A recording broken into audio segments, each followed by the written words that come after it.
Bonjour les runners, bonjour les sportifs, bonjour au petit monde de la course à pied, c'est Seb et je vous retrouve aujourd'hui pour le 161e épisode du podcast À côté de mes pompes. Ce rendez-vous du vendredi, doublé de la capsule L'œil du coach le mardi, de quoi vous proposer un contenu riche avec des experts, des profils d'invités très variés, qu'il s'agisse de sportifs amateurs ou bien de sportifs confirmés. Vous disposez d'un large panel pour répondre à vos interrogations, à vos besoins, même si je sais que certains d'entre vous ne ratent pas un seul épisode. En termes d'actualité, je n'ai pas grand-chose à vous raconter sur le plan sportif. Si vous suivez les réseaux Instagram, Facebook, vous verrez qu'il n'y a pas beaucoup de contenu sportif. Je me rends même très peu sur Strava pour scruter les performances de mes camarades, idem pour ces réseaux sociaux qui, quand on est coureur à pied, viennent nous abreuver de séances, de chronos, de courses, de dossards de nos camarades. Ça peut mettre un petit coup au moral, surtout quand on est comme moi en ce moment, à l'arrêt, sans pouvoir pratiquer la course à pied. Le week-end dernier a été sans aucun doute très compliqué. J'étais pourtant satisfait après avoir effectué une séance de chiropraxie pour me remettre d'aplomb, mais la douleur était très forte dans les 48 heures qui ont suivi cette manipulation. Je pouvais à peine marcher. J'ai dû me résoudre à faire appel aux médicaments. Je suis pas quelqu'un qui en consomme énormément, mais là, c'était devenu insupportable. J'étais pas bien assis, pas bien debout, pas bien couché. À partir de dimanche, j'ai recommencé à faire quelques pas, à pédaler un petit peu, à entamer de la marche, mais pour l'heure, la course à pied, c'est au rencard. On verra la semaine prochaine. Je vais avoir une semaine un petit peu plus light avec des élèves qui partent en stage. L'occasion peut-être de me tester, mais je pense qu'il y a un gros travail de renforcement musculaire à effectuer pour éviter, comme ça, en un claquement de doigts, d'être de nouveau bloqué et à l'arrêt. Alors, ça tombe bien, cette blessure, puisque je voulais vous annoncer un double événement qui se tiendra du côté de Beaugency, là où j'habite, avec une conférence consacrée à la prévention des blessures en course à pied. 3 experts, Julien Lebossé, préparateur physique et kinésithérapeute, Bruno Doyen, podologue du sport qui est déjà passé par le podcast puisqu'il s'agit de mon podologue, et un entraîneur de renom que vous connaissez puisqu'il intervient régulièrement sur le podcast, Bruno Eubi. Ils seront tous les 3 présents pour animer ce temps d'échange le vendredi 16 juin à partir de 18h30 du côté donc de Beaugency. Je vous mets les liens dans les notes de l'épisode. Les places sont limitées, l'entrée est cependant gratuite. Il vous suffit juste de vous inscrire et de vous enregistrer et le tour est joué. Au lendemain de cette conférence, le samedi 17 juin, Bruno Eubi restera sur l'agglomération balgencienne entre Orléans et Blois. On a 30 minutes de Blois, 30 minutes d'Orléans pour vous proposer une séance d'entraînement avec son expertise, ses connaissances. Là encore, la séance est gratuite, ouverte à tous. Alors n'hésitez pas, inscrivez-vous. Je vous mets une nouvelle fois ce lien dans les notes de l'épisode, donc n'hésitez pas à nous rejoindre, mais les places seront bien évidemment limitées. Il est temps pour moi de vous présenter mon invité du jour. On va parler de jeunesse, de sport et comment transmettre ce plaisir des activités extérieures à un public scolaire.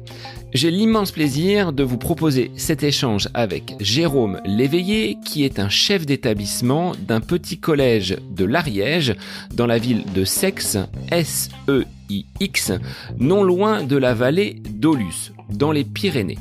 Jérôme a pris ses fonctions il y a donc quelques années, après une carrière dans le domaine privé, mais également avec une carrière de sportif, puisqu'il a pratiqué le triathlon en compétition à un niveau national et international. Il est aujourd'hui donc passionné de ces sports outdoor et il essaye à son niveau, dans son petit collège, d'instaurer des temps sportifs dans l'emploi du temps de ses élèves. À travers son retour, à travers son expérience, mais également la façon dont il aborde la pédagogie, il nous expliquera en quoi ces sections sportives sont bénéfiques pour les élèves qui y prennent part chaque semaine. Jérôme dispose également d'une autre casquette puisque sur le plan associatif, il tente de faire revivre une station de trail dans ce petit village d'Aulus avec un accès à des traces GPS, à des parcours de niveaux différents pour permettre à des visiteurs de venir découvrir le trail, mais tous ces sports que l'on peut pratiquer en nature et en montagne. Alors Jérôme, moi je te remercie d'avoir pris du temps dans ton emploi du temps très serré en tant que directeur et chef d'établissement. Je remercie également Xavier pour nous avoir mis en relation et je vous laisse en compagnie de Jérôme Léveillé. Jeunesse et sport, la transmission du sport outdoor, c'est le nouvel épisode du podcast À côté de mes pompes. Bonne écoute à vous. Bonjour Jérôme, bienvenue sur le podcast À côté de mes pompes aujourd'hui. Alors, un petit clin d'œil à Xavier qui nous a mis en relation et que je salue, lui du côté donc des Antilles. Je te laisse te présenter puisqu'on va parler aujourd'hui de trail. Tu es également chef d'établissement avec un accent que tu as donné à ton établissement autour du sport. Donc, c'est des paysages de nature desquels nous allons parler aujourd'hui avec ces projets que tu mènes donc dans cette belle région de l'Ariège. Bonjour Sébastien, bonjour à tous. Alors, je me présente, Jérôme Léveillé, j'ai 53 ans et je suis, alors on peut faire simple parce que j'ai une vie à plusieurs casquettes, plusieurs facettes. Je suis un ancien athlète. Jusqu'en 2008, j'ai été triathlète, j'ai couru au niveau international sur le format Ironman, donc la distance reine de l'Ironman, du triathlon. J'ai enchaîné après, étant un triathlète retraité en pleine santé, j'ai profité de cette pleine santé pour continuer le sport et me mettre tranquillement au trail que j'avais déjà découvert. Et puis tous les sports montagne que j'adorais, mais que le triathlon ne me laissait pas forcément l'opportunité de pratiquer.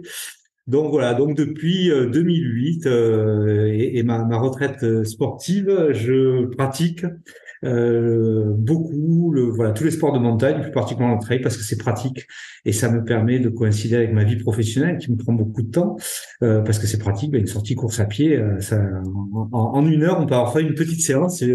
Donc voilà.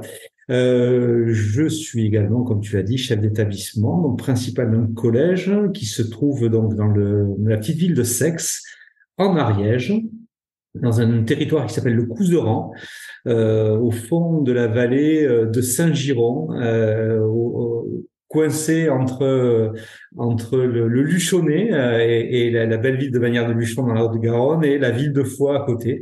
Voilà, on est au fond d'une vallée, un territoire reculé, pittoresque, dans lequel on a un écrin pour la pratique des sports de montagne, de tous les sports de montagne, qui est juste exceptionnel. Voilà un petit peu la présentation rapide. Je suis arrivé dans cet établissement il y a 2 ans, sachant que je suis installé aussi à titre personnel dans le village d'à côté, qui est Aulus-les-Bains, dont on reparlera. Et dans ce territoire, tant sur Seix en tant que chef d'établissement qu'à Aulus-les-Bains où je suis installé avec ma famille, à titre associatif, j'essaie de faire vivre avec passion, modestement, mais avec passion, la pratique des sports de montagne pour tous, que ce soit pour les élèves, pour les touristes qui viennent, etc. Et j'essaie de combiner les deux. Voilà. Alors Jérôme, si on revient sur ta carrière sportive, est-ce que tu as toujours été actif et sportif depuis ta plus tendre enfance? Alors oui, dans la mesure où, d'abord à la base j'étais cycliste. J'ai couru dans le milieu du cyclisme jusqu'à l'âge de 21 ans, jusqu'en espoir. J'ai évolué au niveau national.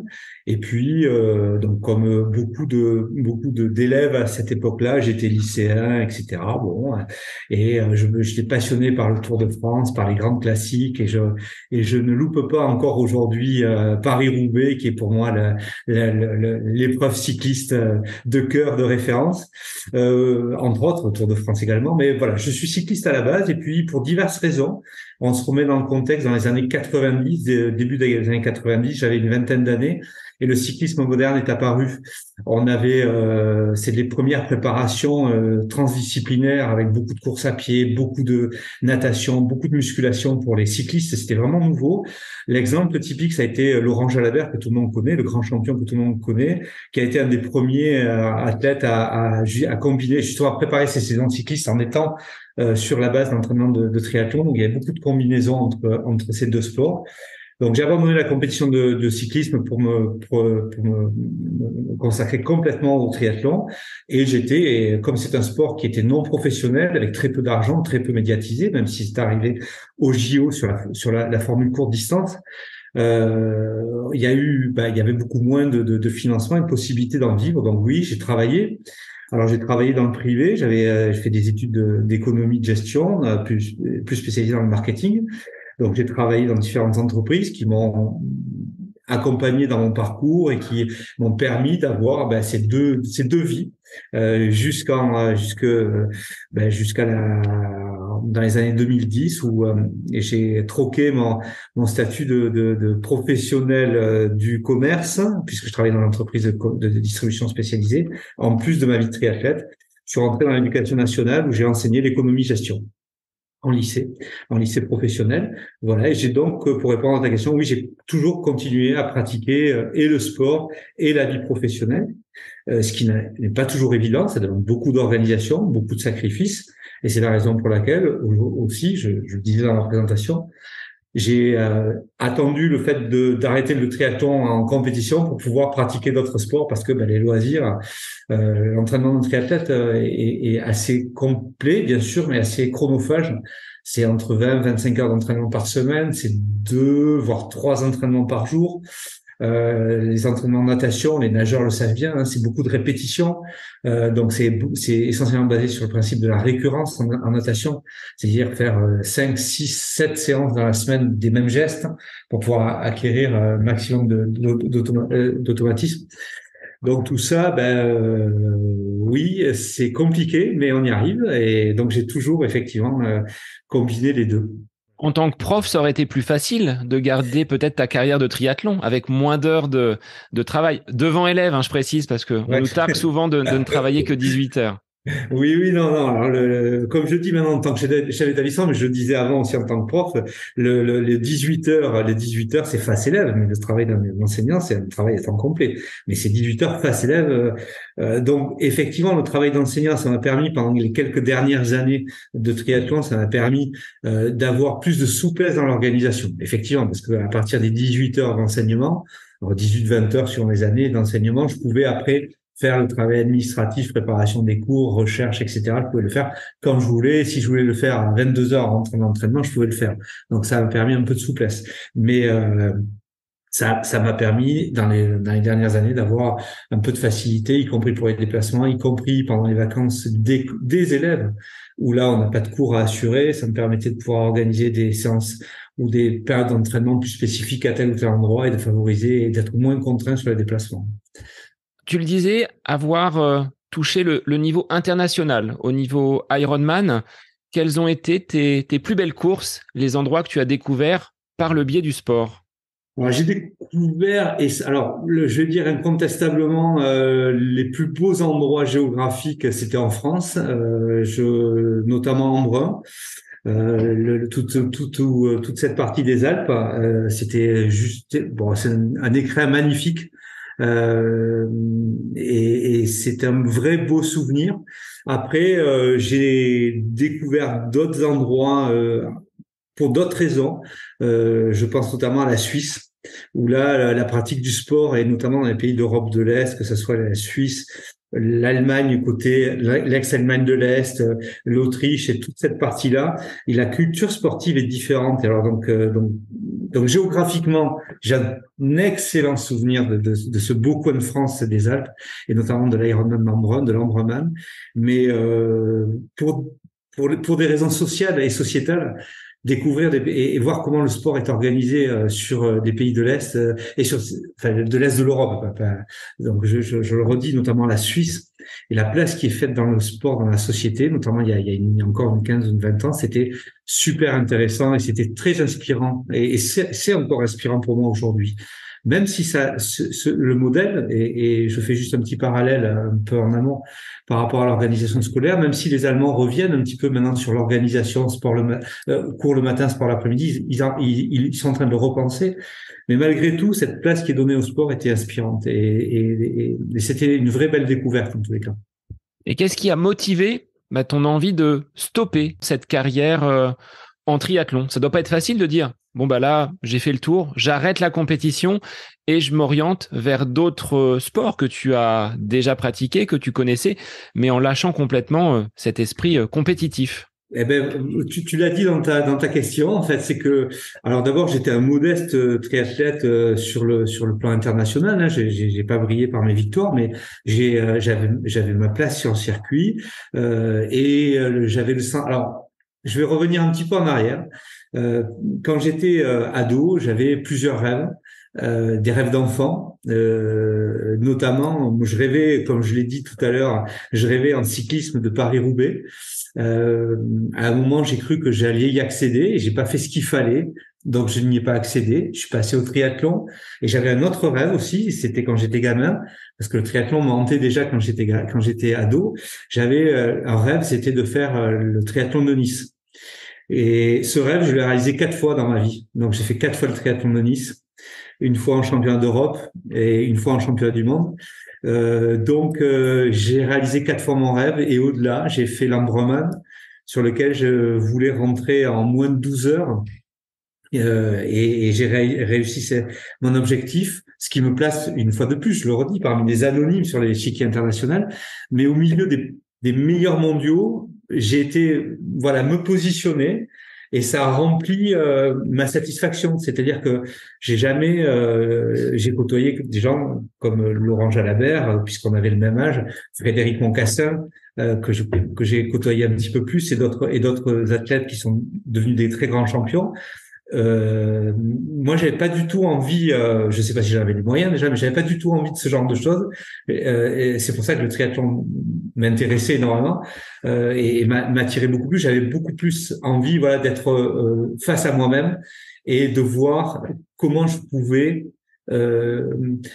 aller chercher le potentiel de mes performances sportives, mais juste pour moi en fait. Voilà. Et si ça pouvait se faire avec les meilleurs mondiaux, parce que ce sont des gens intéressants, ce sont des gens inspirants, ce sont des gens qui amènent des choses dans la performance, c'était encore mieux. Donc, je suis arrivé au bout de mon projet. J'ai fait, comme je l'ai dit, 4 fois mon rêve, c'est-à-dire 4 fois le triathlon de Nice, 4 fois l'arrivée sur la promenade des Anglais à Nice, à plusieurs reprises, avec des performances qui m'ont à chaque fois mais vraiment ravi. Et donc, j'avais bouclé la boucle. Là-dessus, bien évidemment, 38 ans, plus de 15 ans sur le circuit Ironman. C'est compliqué, il y a aussi d'autres choses dans la vie. Les enfants notamment, mon épouse qui m'a accompagné, qui m'a permis tout ça fait que au bout d'un moment, on se dit plutôt que de me lever à 6h30 pour être dans l'eau à 7h à la piscine d'à côté, peut-être que si j'allais faire le café et préparer le petit-déj pour toute la famille, ce serait peut-être plus sympa.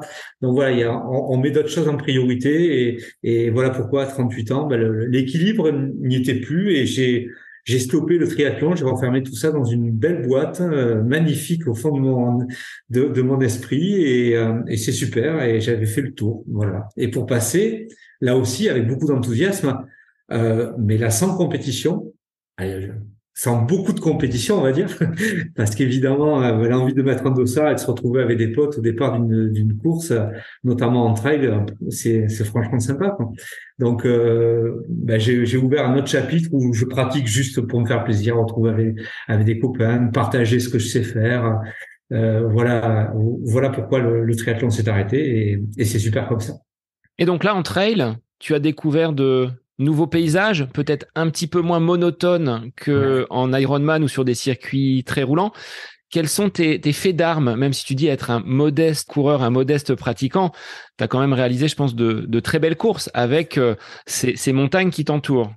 Oui, oui. Alors évidemment, comme j'étais en bonne condition physique, notamment entre 2008 et 2012, 2013. Bon, après j'ai ralenti la compétition en trail parce que je me suis consacré à mon parcours professionnel. Notamment, j'ai passé le concours de personnel de direction. Donc depuis 2014, je me suis un petit peu éloigné des trails, mais je vais y revenir.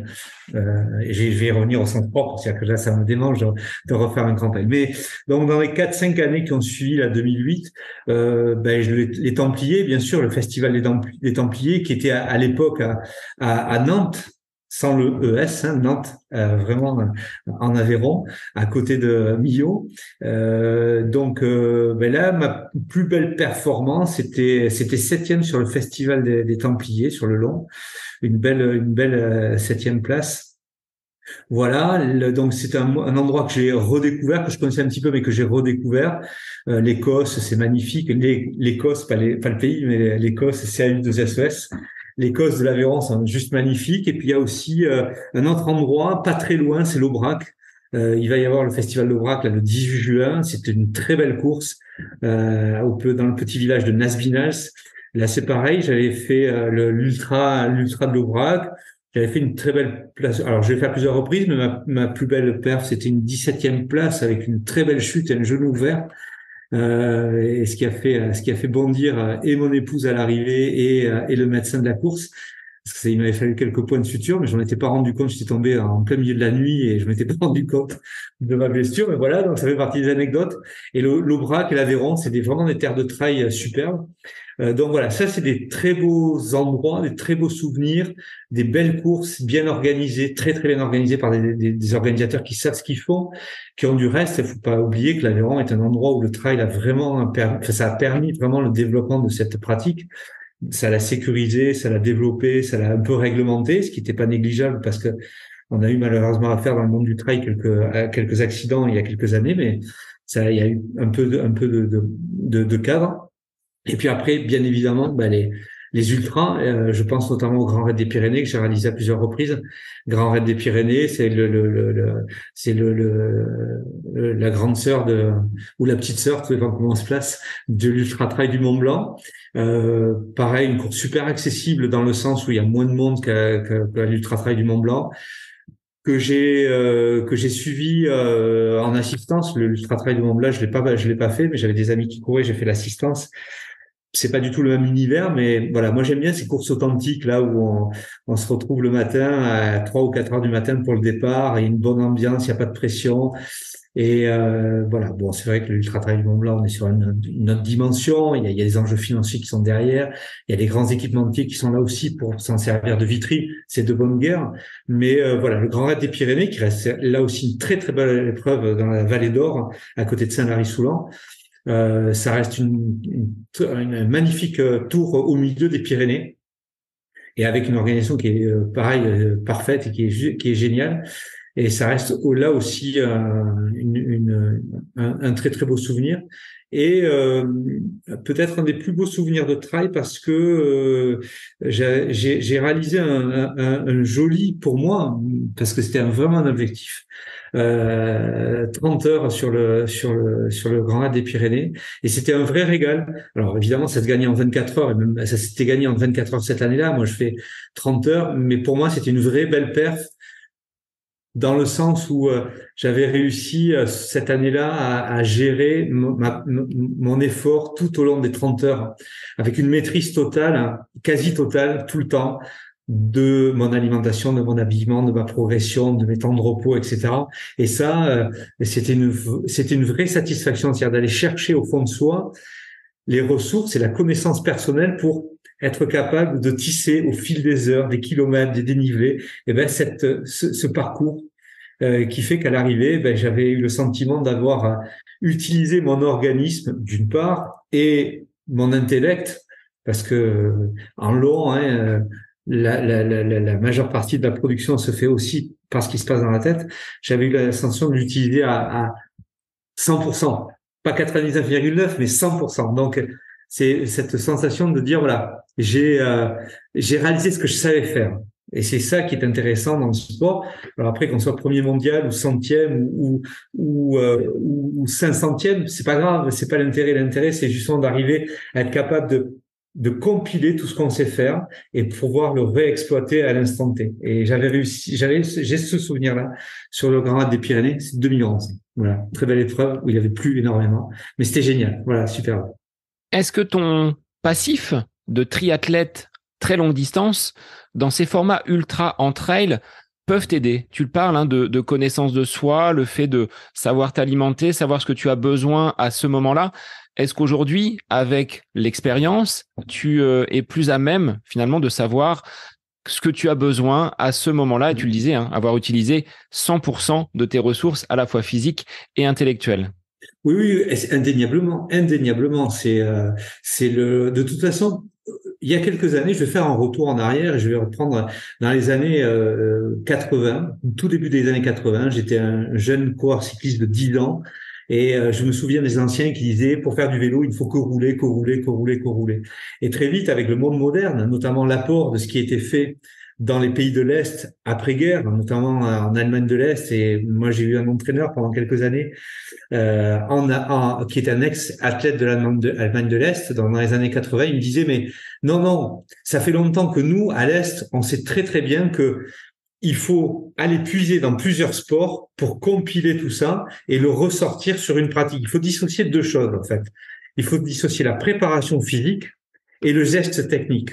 Et la préparation physique, même pour un cycliste, on peut se préparer physiquement, et maintenant les médecins l'ont confirmé, le corps médical l'a confirmé, et Xavier qui nous écoute va le confirmer encore plus que nous, hein, par sa qualité de kiné. Mais c'est que le moteur, on peut le développer, le moteur de l'organisme, on peut le développer en courant, en nageant, en faisant des pompes, en faisant des squats, en faisant plein d'autres sports. Donc l'idée, c'est d'aller chercher une préparation physique la plus optimale possible par divers sports, et le fait d'intégrer plusieurs sports dans une prépa, ça permet justement de varier les plaisirs, de ne pas être monotone et de cumuler beaucoup plus d'expérience. Et après, il y a le geste technique. Et le geste technique, ça, il y a qu'en courant qu'on va apprendre à courir. Il y a qu'en faisant des descentes hyper importantes, avec beaucoup de dénive, avec beaucoup d'instabilité sur les sols, qu'on va apprendre la technique de la descente, et pareil pour la montée. Donc oui, indéniablement, ce qui était fait dans les années 80 en cyclisme, on s'est rendu compte dans les années 90, quand j'étais jeune espoir dans le cyclisme, on s'est rendu compte qu'il fallait aller vers la diversification. Et donc quand je suis arrivé en trail, j'ai toujours gardé cet esprit. Alors le vélo de route, je l'ai remplacé par du VTT parce que j'en avais marre de faire du vélo de route entre guillemets. Et c'était pareil pour avoir d'autres plaisirs de rouler sur un vélo, sur des chemins. La natation, j'ai continué à nager un petit peu, plus là en termes de récup. Donc cette connaissance-là et cette expérience-là du multisport, du transdisciplinaire, on va dire plutôt du transdisciplinaire, m'a énormément appris sur ma condition physique. Je me suis présenté des fois à des trails sans avoir beaucoup de kilomètres de course à pied, mais en ayant fait une activité physique qui me permet de dire, OK, aujourd'hui, je suis en condition, plusieurs moyens de le vérifier, différents moyens, même un peu empiriques, pour juger un peu de sa condition physique. Je suis en bonne condition, j'ai de bonnes sensations, je peux aller courir. Voilà. Donc oui, indéniablement, c'est de l'expérience dans tous les cas. Et si on regarde du reste, j'ai écouté il y a quelque temps dans un autre domaine un athlète qui a été un grand skieur et un grand pilote automobile, Luc Alphand pour pas le nommer, lui disait la même chose, y compris sur des sports où la condition physique est importante, mais où il y a d'autres enjeux plus importants, notamment au niveau technique, et tous les athlètes disent la même chose. Donc oui, c'est un apport indéniable, très clairement. Dans un autre domaine, Jérôme, sur le plan professionnel, tu avais sans doute, de par ton expérience dans le privé, beaucoup de connaissances à apporter aux élèves.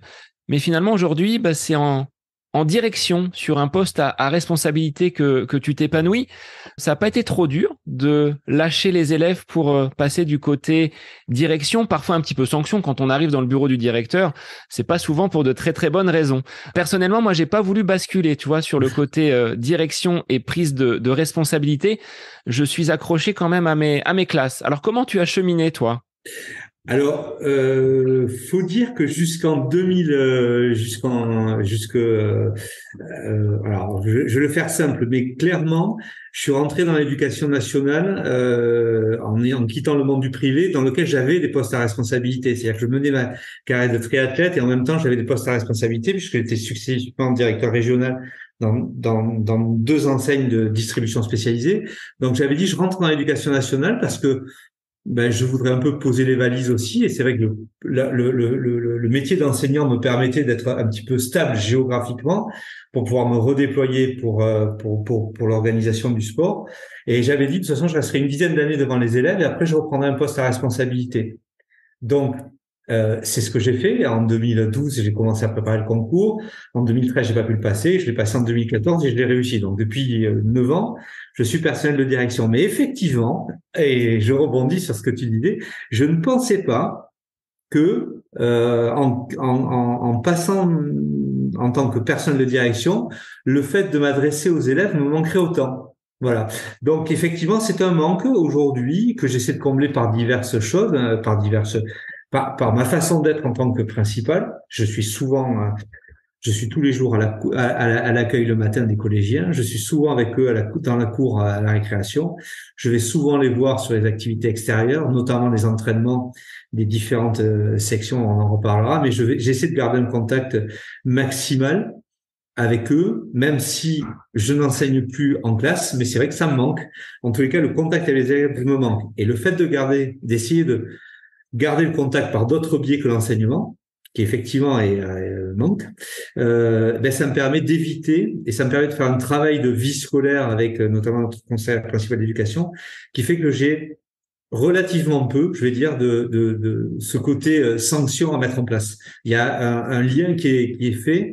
Je dirais pas un dialogue parce que le mot est un peu galvaudé, mais il y a un lien qui est fait avec les élèves qui savent qu'ils peuvent très bien me voir sur une activité snowboard avec eux, une activité VTT, une activité skate ou autre.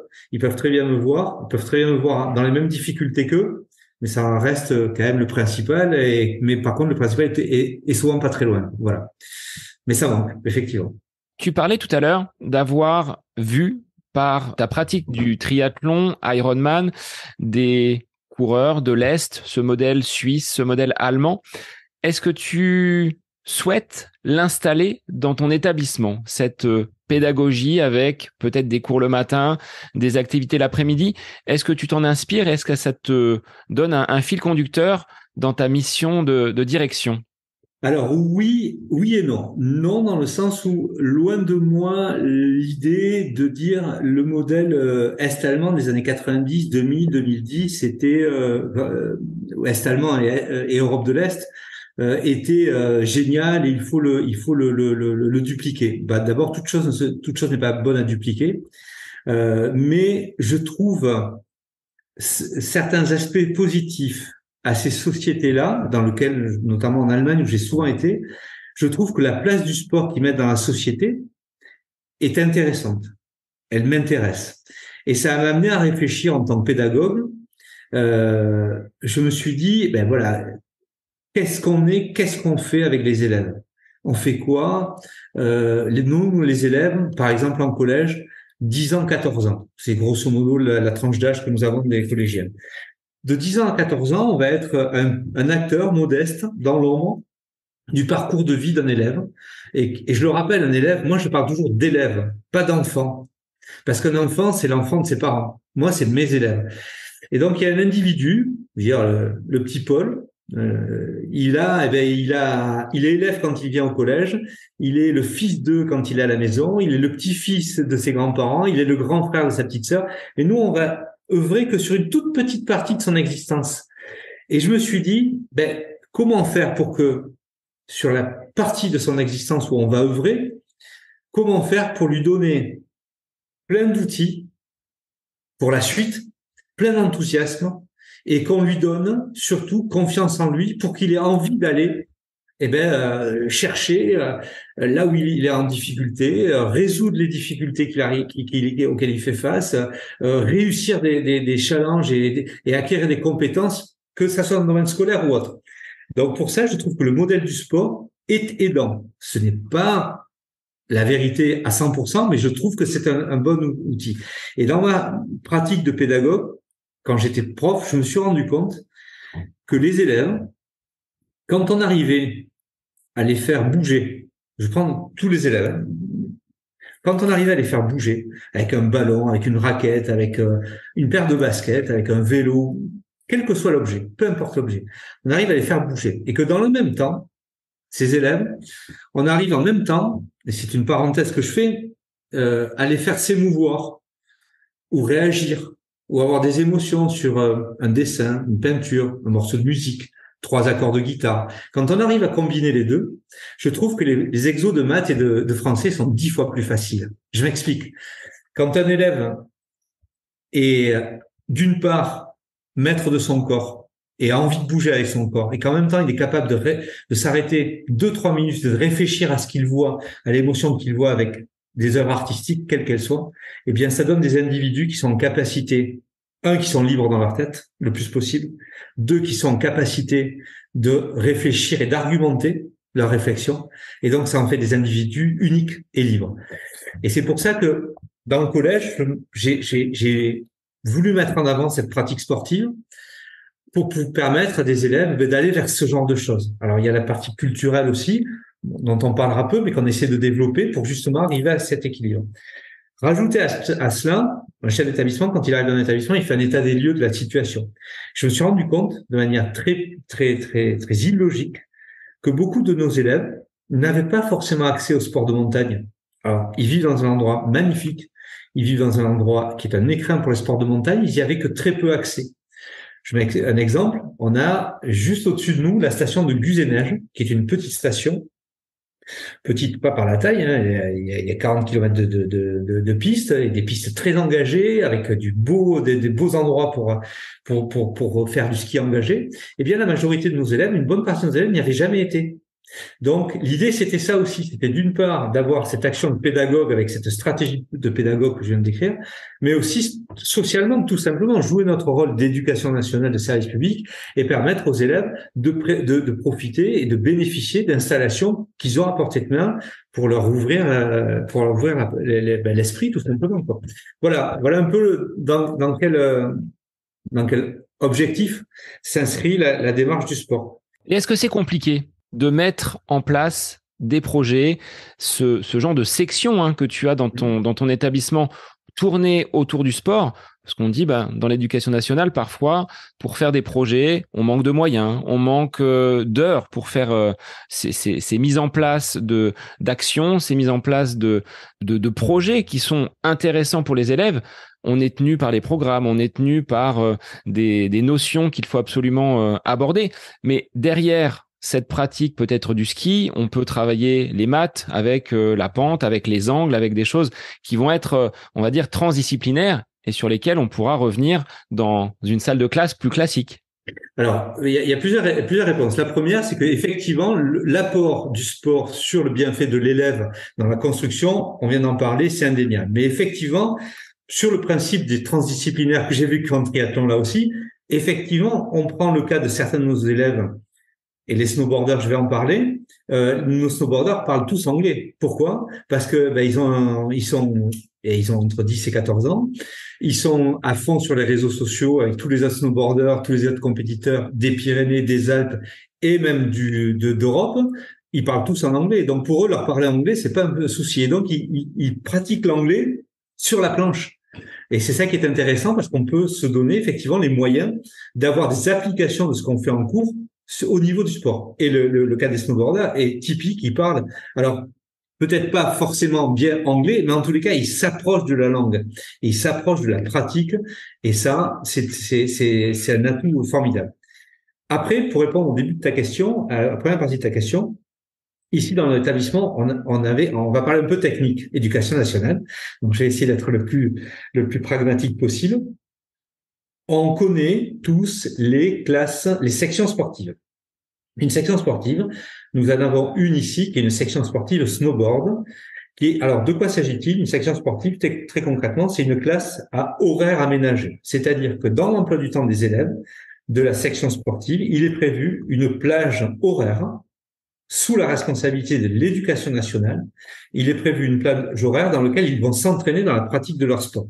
D'accord? C'est-à-dire que ils ont une partie de leur enseignement qui est consacrée à l'entraînement et qui est sous la responsabilité d'un prof de PS, pour lequel le conseil départemental de l'Ariège, qui fait un gros travail sur les sports de montagne, et qui, j'en profite pour faire un petit coucou à Perrine Lafont qu'on a croisé il y a pas longtemps, qui vraiment nous apporte énormément de soutien sur la formation des jeunes athlètes. Eh bien, le conseil départemental nous permet d'avoir les moyens financiers d'eux.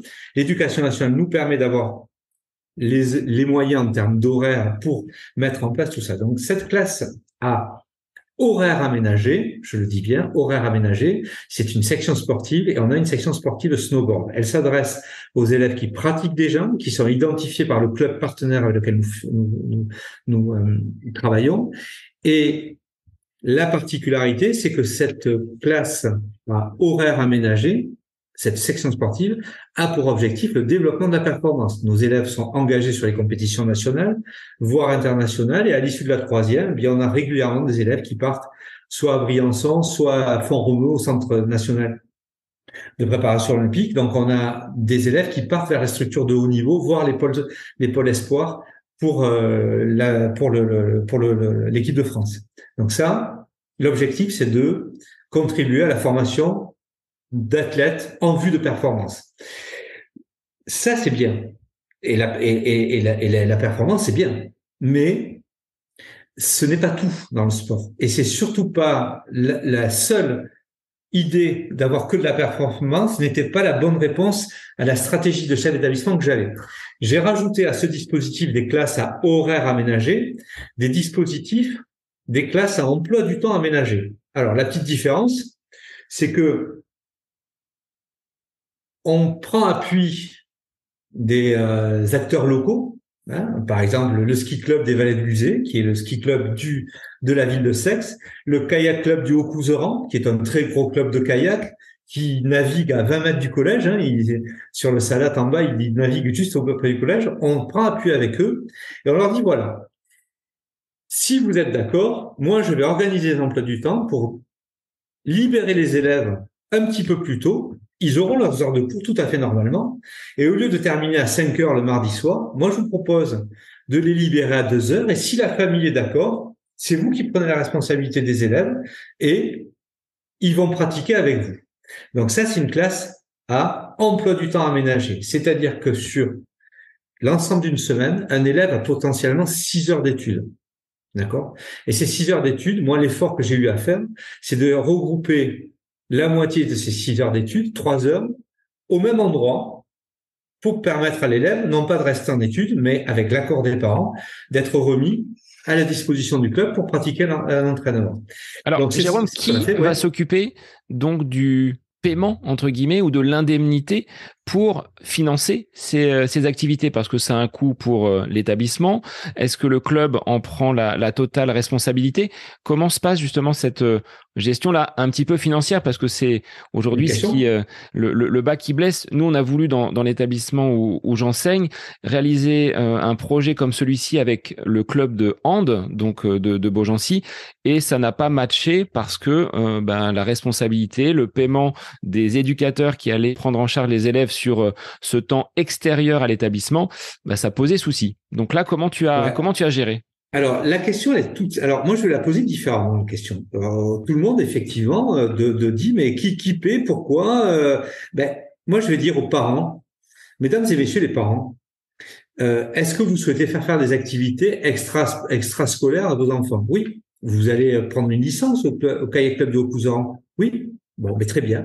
Mais moi, je vous propose, si vous prenez une licence au kayak club du Haut-Couseran, moi, je vous propose, comme on est dans le secteur de montagne et que les allers-retours entre la maison qui se trouve en altitude et Seix, où est la base nautique, moi, je vous propose que quand l'élève vient au collège, on s'organise pour qu'il puisse avoir l'entraînement derrière. C'est-à-dire que c'est ni plus ni moins qu'une organisation la plus intelligente possible entre des parents qui auraient de toute façon et qui souhaitaient faire une activité dans un club avec une licence sous l'égide de la fédération entre un club et nous. C'est-à-dire l'idée, c'est d'organiser au mieux pour éviter les transports aux parents. Donc au final, beaucoup de parents ne le faisaient pas parce que le mercredi, par exemple, il fallait redescendre l'élève ou leur enfant à Sexe pour aller à l'entraînement, pour revenir le chercher 2 heures après. Avec ce système-là, eh bien, les parents, au lieu d'avoir leur enfant qui reste en études, ils peuvent pratiquer leur activité de licencié à un moment où on est le mieux organisé, ça évite les transports, les allers-retours. Par rapport à ça, on s'est questionné quand même, parce que ça, c'est ce dont je suis convaincu, c'est ce qu'on a mis en place auprès des parents, ce qu'on a proposé auprès des parents. On a étudié quand même la question des 19 élèves sur les 120 qui n'ont pas d'activité. On n'a que 19 élèves sur 120 qui n'ont pas d'activité. On a identifié chacune des familles, parce qu'on a un lien assez proche avec eux. Est-ce que le fait de ne pas faire de sport est un problème de coût de licence que vous ne voulez ou ne pouvez pas payer? Très clairement. La réponse a été non. On n'a pas de familles aujourd'hui qui ont été limitées par la question du financement. Donc, cette question-là, elle est réelle, il faut se la poser. Mais déjà, dans un premier temps, ça a permis à des parents qui auraient voulu payer une licence de kayak ou de ski ou de taekwondo, puisqu'on a aussi un club de taekwondo juste à 10 mètres, ça a permis aux parents de licencier leur enfant comme ils avaient prévu et d'éviter la partie logistique, puisque le soir, ils reprennent le bus scolaire après l'entraînement qui est organisé et placé au meilleur moment dans la vie globale. Et je reviens à mon idée de départ. Quand je disais que l'élève, nous, c'est notre élève. C'est une partie de l'individu.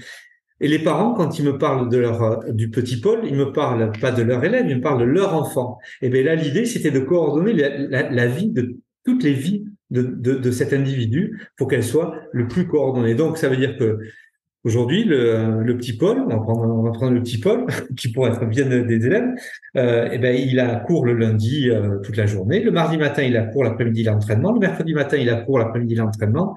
Jeudi, vendredi, il a cours. C'est-à-dire que 12 jours dans la semaine, il peut aller à l'entraînement. Il va à l'entraînement et le soir, à 17 heures, il reprend son bus. Il rentre à la maison, il fait ses devoirs. À 19 heures, il est à la table en famille avec tout le monde, il peut raconter sa journée. Voilà quelle était l'idée. Alors, le financement, ça, c'est un premier point. Un premier point direct à ta question. Maintenant, il faut aller plus loin. Qu'est-ce qu'on veut faire de ça? Ça nous a permis de développer la pratique. On a 90%, 80% des élèves qui sont en activité le mardi après-midi. Maintenant, il faut aller plus loin. Comment on peut faire? Il y a les clubs. On demande des subventions avec leur fédération, on essaie de trouver des moyens je prends le cas du club de kayak, le club des Hauts-Couserans, ils ont réussi à avoir des subventions pour nous aménager des vestiaires, du matériel, rien que pour nos élèves. Donc, ça a permis aussi au club de se développer. Ça a permis au club, notamment de kayak, d'embaucher un petit peu plus, parce qu'ils ont eu plus de licenciés, parce qu'il y avait des élèves qui ont pris des licences alors qu'ils n'avaient pas prévu de prendre des licences, parce que ça leur a été facilité en termes de logistique. Quid de l'avenir, je sais pas, mais en tous les cas, aujourd'hui, c'est un bon moyen de coordonner la section sportive classe à horaire aménagé pour l'élite, très clairement, et la classe à emploi du temps aménagé pour les débutants, et les deux se marient parfaitement, et l'un nourrit l'autre. On peut imaginer aussi qu'un élève qui est en section sportive puisse, parce qu'il est blessé, repasser en classe à emploi du temps aménagé pendant quelques temps, le temps de se refaire la santé. Donc, il y a une vraie synergie entre les deux. Et du reste, on espère développer d'autres sections sportives. Là, pour l'instant, on a snowboard en section sportive. On espère amener le kayak et le ski vers la section sportive pour avoir les deux dispositifs en même temps. Est-ce que c'est un vecteur de recrutement, cette pratique du sport, cette particularité de ton établissement? Est-ce que tu arrives à convaincre peut-être des élèves qui seraient tentés par un autre établissement de venir chez toi, ou quand tu fais des portes ouvertes, on est peut-être dans la période des portes ouvertes, est-ce que les gens viennent parce qu'ils savent qu'ils vont trouver cette pédagogie un petit peu différente de ce qu'on trouve dans un collège classique? Alors absolument, et c'est même le deuxième intérêt de ce dispositif, c'est qu'aujourd'hui on est en fond de vallée. Les raisons démographiques font que il y a moins d'élèves en fond de vallée, il y a moins d'élèves dans notre établissement. Je le répète, on est un petit établissement, 120 élèves, et que le fait d'avoir ce dispositif permet clairement d'avoir des élèves qu'on appelle hors secteur. On a des élèves qui sont hors secteur et qui souhaitent venir parce qu'il y a ce dispositif-là et qui peuvent marier, combiner de manière tout à fait confortable leur pratique sport, leur parcours sportif et leur parcours scolaire. Et je parle bien de parcours. Quel que soit l'endroit où va mener ce parcours, que ce soit dans des études, ou dans l'apprentissage d'un métier, ou dans le haut niveau, ou la pratique, peu importe. Les deux parcours peuvent se marier et c'est effectivement un intérêt. On a des élèves qui viennent d'autres secteurs aujourd'hui, qui habitent pas très loin. Pour l'année prochaine, on a déjà 6 demandes pour intégrer des classes de 6e, 5e, 4e, 3e. Donc oui, et on va même plus loin. On a avec monsieur l'inspecteur d'académie, donc qui est le responsable des services, alors je dis pour les non-initiés, le responsable des services de l'éducation nationale au sein du territoire, sous la responsabilité de monsieur le recteur. Donc on a identifié une possibilité, et madame Teki, la présidente du conseil départemental, et nous suit dans cette idée-là. On est en train de travailler tous ensemble sur l'idée d'un hébergement, de manière à ce que, allez, je vais le dire de manière un peu prétentieuse, mais c'est pas grave, on soit un mini Font Romeu. Et c'est l'ambition un peu folle que j'ai, mais soyons fous, ça nous rendra, ça va nous donner des ailes. Mais qu'au bout d'un moment, on ait un peu cette idée d'hébergement pour que les élèves puissent arriver, s'installer pour la semaine, et puis travailler tranquillement, ne pas avoir de transport, s'entraîner et rentrer le week-end chez eux en ayant fait une semaine complète. Donc oui, c'est un vecteur de recrutement, c'est une stratégie de recrutement très clairement affichée, et on va même plus loin puisqu'on est en train de travailler, et puis c'est d'actualité puisque je le dis le 24 mai, dans 15 jours, on a une réunion avec madame la sous-préfète, madame la présidente du conseil départemental, monsieur l'inspecteur d'académie, monsieur le président de la communauté des communes, pour justement essayer de travailler et avancer, entre autres, sur cette idée d'hébergement en plus de cette cette couleur très sportive du collège. Quand je dis soyons un mini Font Romeu, je le dis en souriant parce que j'y crois à peine, mais j'y crois quand même. Et soyons fous, quoi. Soyons fous. Mais ouais, ça serait très très bien qu'on puisse arriver vers ce genre de structure, sachant qu'en plus la vie collective, et c'est un dernier point indirect, la vie collective pour des élèves de cet âge-là. C'est compliqué, c'est difficile, mais c'est tellement formateur aussi. Voilà, ça pourrait nous amener beaucoup de bienfaits dans le parcours de vie de nos élèves. Est-ce que tu as rencontré des difficultés pour fédérer tes équipes éducatives, enseignantes, personnel d'éducation autour de ce projet, ou est-ce qu'ils ont été tout de suite emballés derrière ce directeur sportif dynamique que tu es ? Alors non, ça s'est pas fait tout seul, et je vais dire, j'ai plutôt trouvé de la surprise. Alors en interne, très vite, tout le monde a vu l'intérêt, relativement vite vu l'intérêt, mais c'est surtout à l'extérieur. Effectivement, j'étais un peu surpris, notamment les collègues des autres établissements, des fois à l'autre bout du département, ou même dans d'autres départements, qui comprenaient pas et qui ont même été surpris. Alors je pense que je mets ça sur le compte de la surprise de ce dispositif, en pensant même qu'on allait enlever les cours de PS pour mettre à la place, alors ce qui est faux, archi faux. Hein.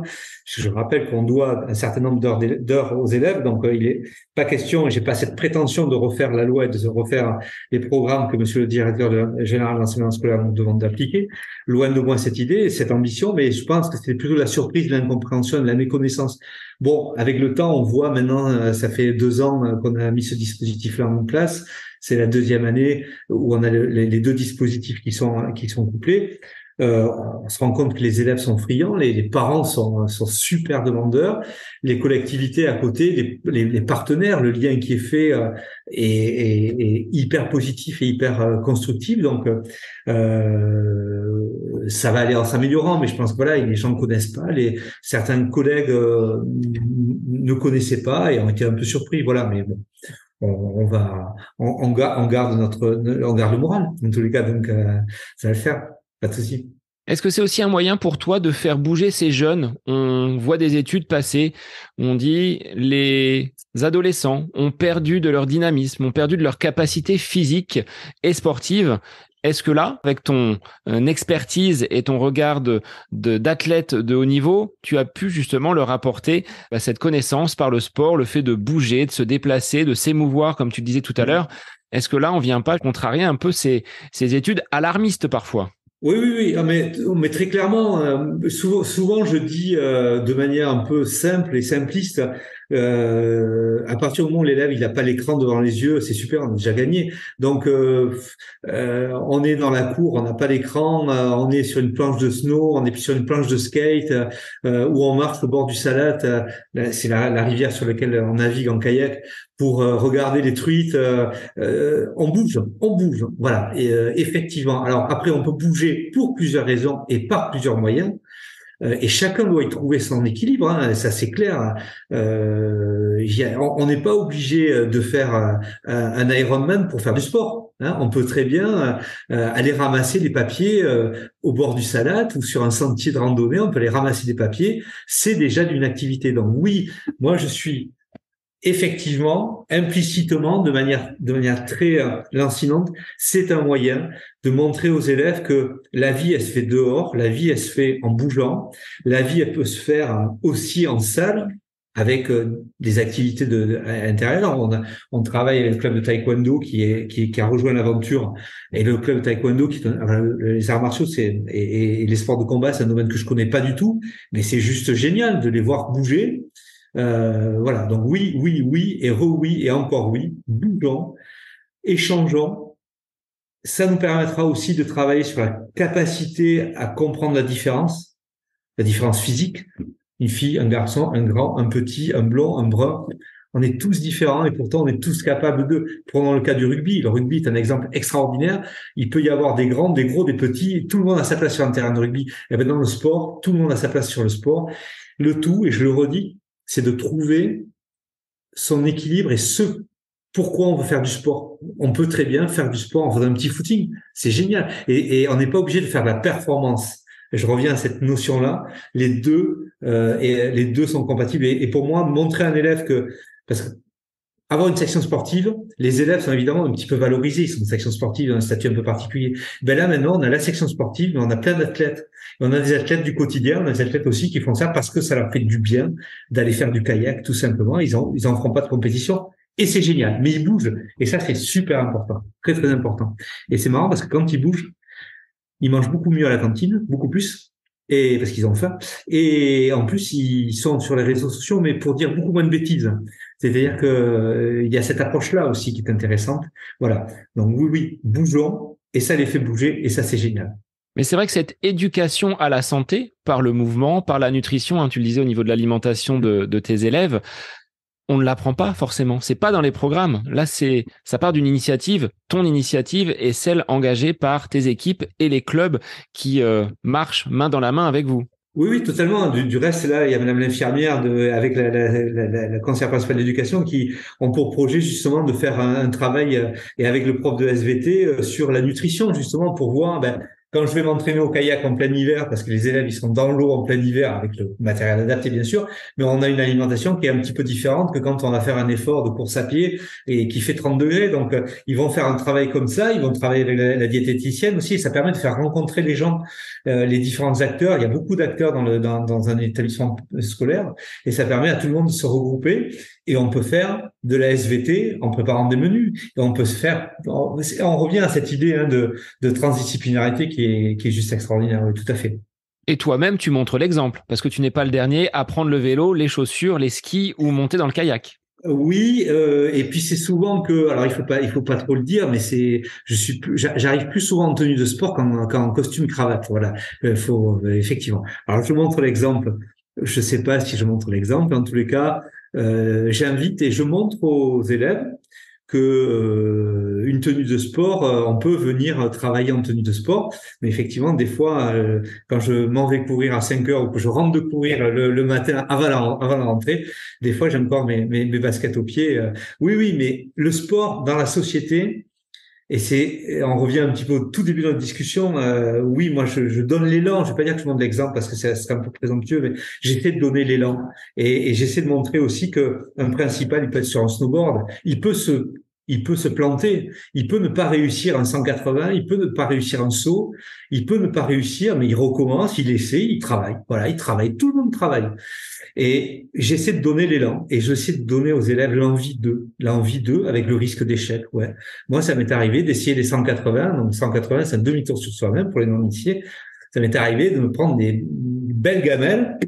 Je recommence. C'est pas grave. C'est pas la réussite. Ils n'ont pas besoin d'avoir des profs champions ou des encadrants champions. Ils ont besoin de gens qui leur donnent l'élan et donnent envie d'essayer. Voilà. C'est ce qu'on essaie de faire, en tous les cas, modestement. Et puis pour l'avoir vécu, moi, sur des sorties sportives, on a fait des séjours de 2-3 jours. On a, avec une classe de BTS, effectué la montée du Ventoux. Donc, on les avait Super. préparés en amont. On les voit différemment évoluer que dans une salle de classe où c'est très formel, très cadré. On partage des choses et comme tu le dis, hein, que le directeur soit à côté des élèves, bah toi, tu retrouves le lien que tu as peut-être perdu en prenant ces fonctions de direction. Exactement. Ah oui, tout à fait. Et puis justement, au contraire, au bout d'un moment, les élèves ont à cœur de montrer qu'ils essaient. C'est-à-dire que on a eu fait. Alors des fois même, je devrais pas le dire, mais bon, je le dis quand même. Des fois, ça nous arrive un peu parce qu'on essaie de faire notre travail sérieusement, sans se prendre au sérieux. Donc des fois, entre adultes, on se fait des blagues entre nous. Notamment, j'ai souvenir l'année dernière quand on a fait la première sortie kayak.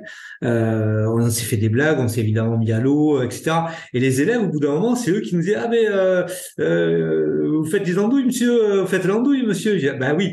Donc il y a un rôle qui est différent et ça c'est énorme, c'est énormissime parce que ils se retrouvent en responsabilité et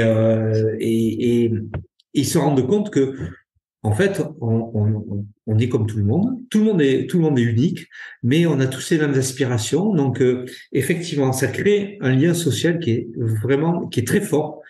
On n'est pas copains, loin de là, on ne le sera jamais. On est là pour les encadrer, on est là pour les mener sur leur parcours scolaire et sportif, mais on peut être proche d'eux. Voilà. Et c'est le difficile équilibre quand on est devant des élèves de garder une distance tout en maintenant une proximité. C'est un difficile équilibre et le sport le permet énormément.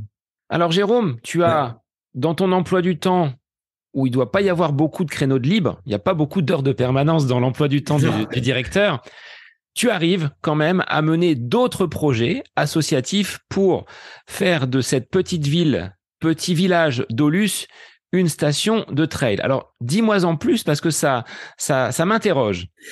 Alors, effectivement, donc toujours dans cette idée d'engagement, que ce soit à titre personnel ou à titre associatif, donc dans le petit village d'Aulus, il y a très longtemps, alors c'est les plus anciens, hein, pas si ancien que ça quand même, mais il y a une dizaine d'années, il y a eu une montée en puissance des stations de trail. Donc la ville d'Aulus avait candidaté et avait ouvert une station de trail qui était un partenariat avec une grande marque, avec une marque française d'équipement, Red Light et Vertical pour pas les citer. Voilà, cette station de trail avait ouvert. L'objectif, c'était de proposer des parcours de trail fléchés, organisés, et avec un accueil physique un peu type office du tourisme. Pour diverses raisons, bref, la station de trail a fermé, c'était compliqué, c'était difficile, la fréquentation a baissé. Donc on a décidé, une poignée de bénévoles, de passionnés, peut-être d'inconscients, je sais pas, on a décidé de réouvrir cette station de trail qui s'appelle maintenant Espace Trail du Couserans et qui aura pour vocation de se transformer en bureau des sports.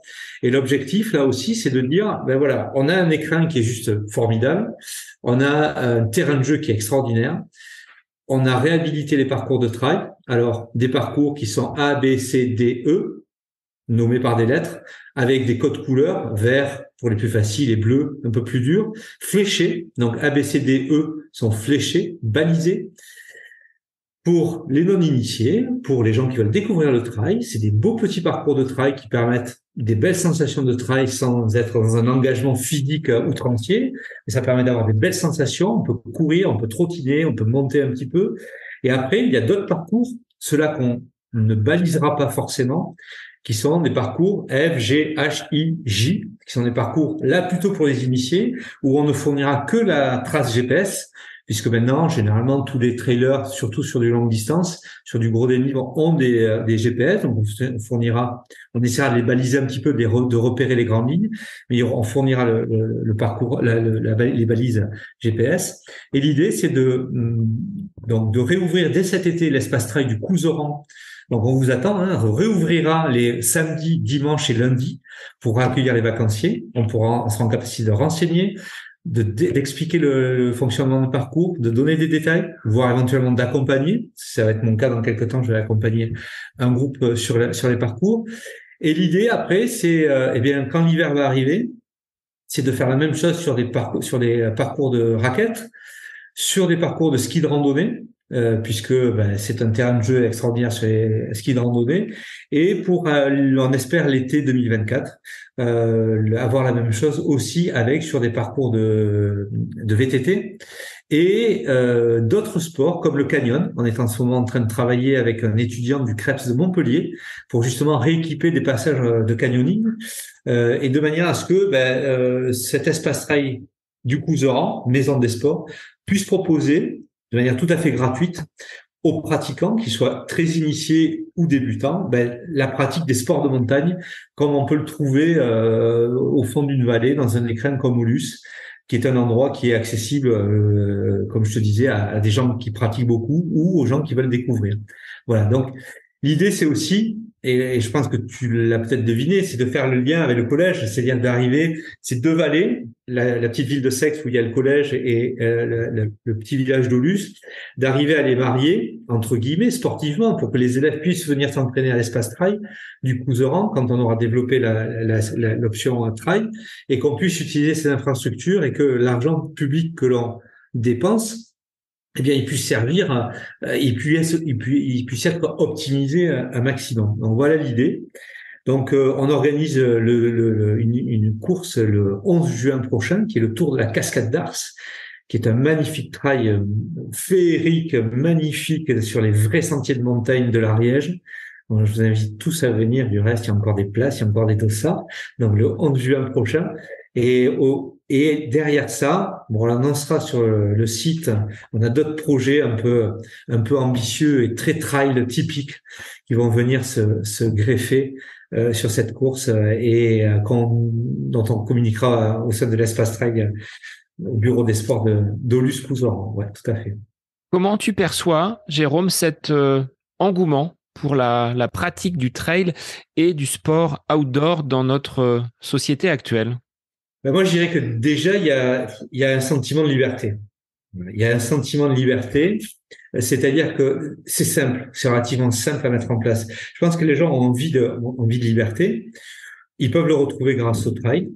Il y a l'effet Covid. Je pense que le Covid et la crise sanitaire a eu un impact très très fort sur notre société. Alors nous, on l'a vu très clairement au niveau des élèves, hein, mais je pense que les gens ont besoin de se retrouver, de bouger, de sortir.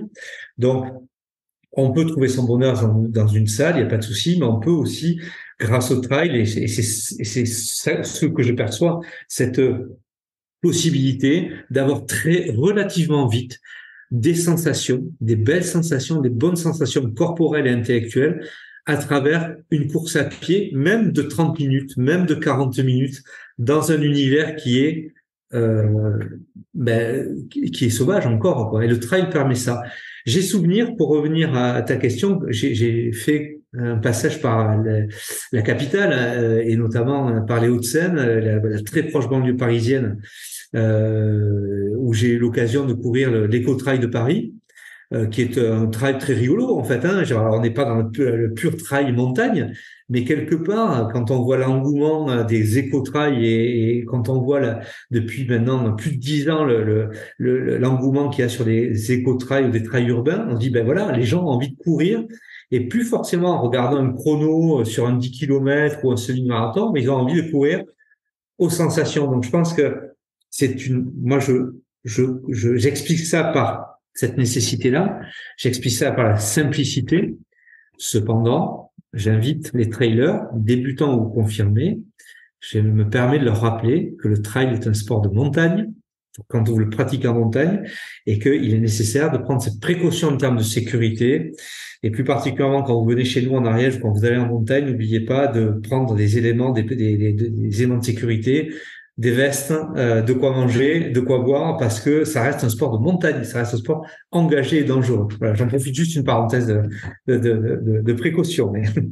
Alors, de ton côté, comment tu pratiques? Est-ce que tu étais plutôt pratiquant solo sur cette épreuve du triathlon et maintenant du trail?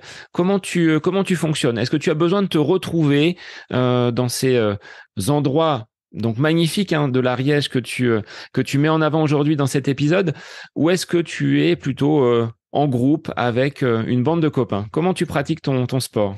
Ah bah, pour le triathlon, c'est très simple, hein. J'étais dans une équipe encadrée, structurée. Donc voilà, là le choix était vite fait. Et puis là, l'encadrement était normé.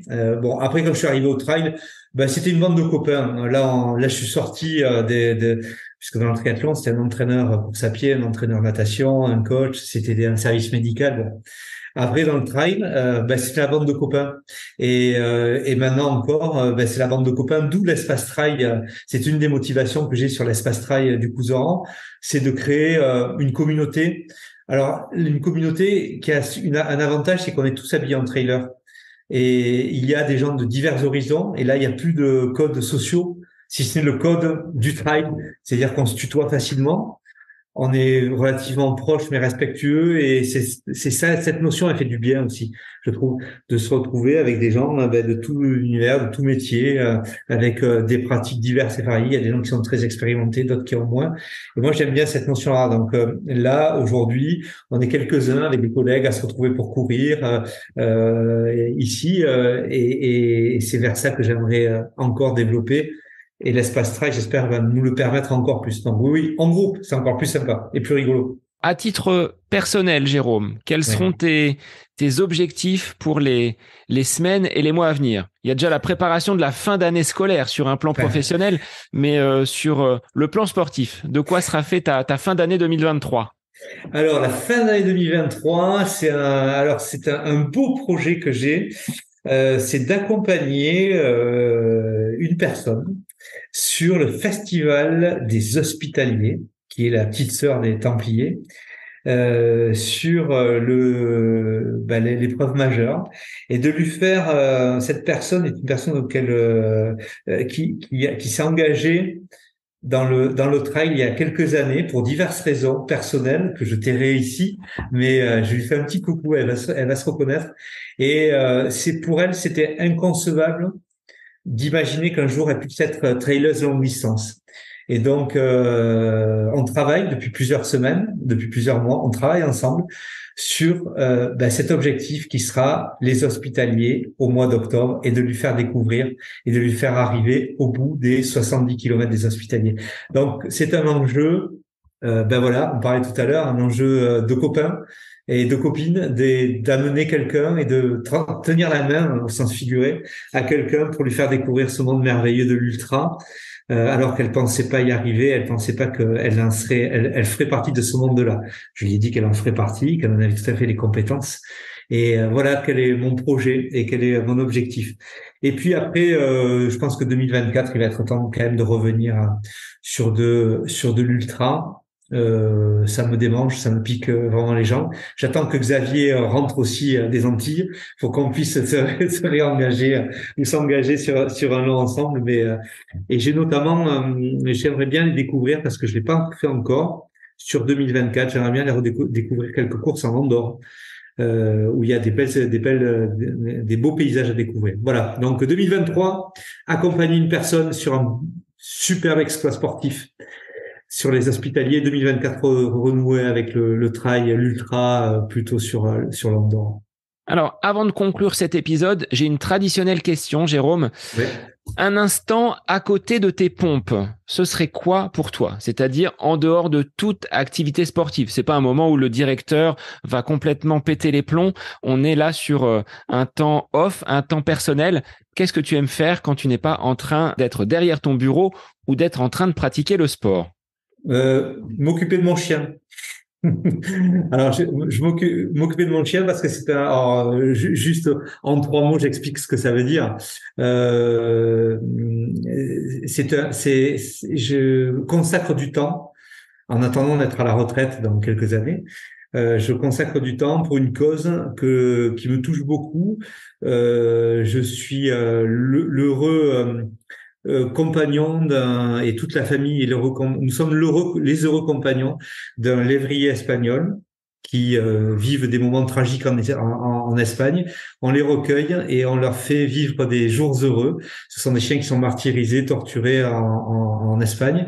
Et donc, on consacre du temps et de l'énergie à notre compagnon. Donc, voilà, il y en a plein dans la famille. Ma fille en a un aussi. Et voilà, en dehors de tout ça, ce qui me ressource, c'est de m'occuper de ce beau lévrier qui n'a rien demandé à personne et qui est heureux de couler des jours heureux, de lévrier tranquillement.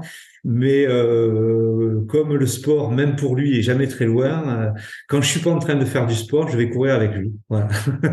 Merci Jérôme pour ton témoignage, ton parcours à la fois sportif, mais qui se retrouve aujourd'hui dans ton domaine professionnel en tant que chef d'établissement, donc dans ce petit collège de l'Ariège, qui va être peut-être submergé de demandes maintenant qu'on a fait la promotion de cette section sportive, pas que pour la performance, hein, on l'a bien dit, c'est important donc aux élèves qui peuvent peut-être nous écouter de pratiquer le sport avec du plaisir, de l'envie et des émotions. Je te laisse le mot de la fin. Merci à toi, Sébastien. Merci pour ce temps d'échange. C'est vrai que je prends pas le temps beaucoup d'échanger, d'expliquer ce que je fais. Donc, tu m'as permis de le faire. Je te remercie. Je t'attends en Ariège. Écoute, avec grand plaisir, viens découvrir les montagnes ariégeoises, viens les redécouvrir. Et puis, voilà, je vous invite tous, modestement, humblement, à pratiquer le trail, à bouger, quelle qu'en soit la raison, quelle qu'en soit votre motivation. Et n'oubliez pas, si vous partez en montagne, les éléments de sécurité. Voilà, pratiquez de manière sécure. Et bon trail à tous. Eh bien, encore merci à toi, Jérôme. Et pour les auditeurs, je vous retrouve la semaine prochaine pour un nouvel épisode du podcast À côté de mes pompes. Bonne semaine à vous.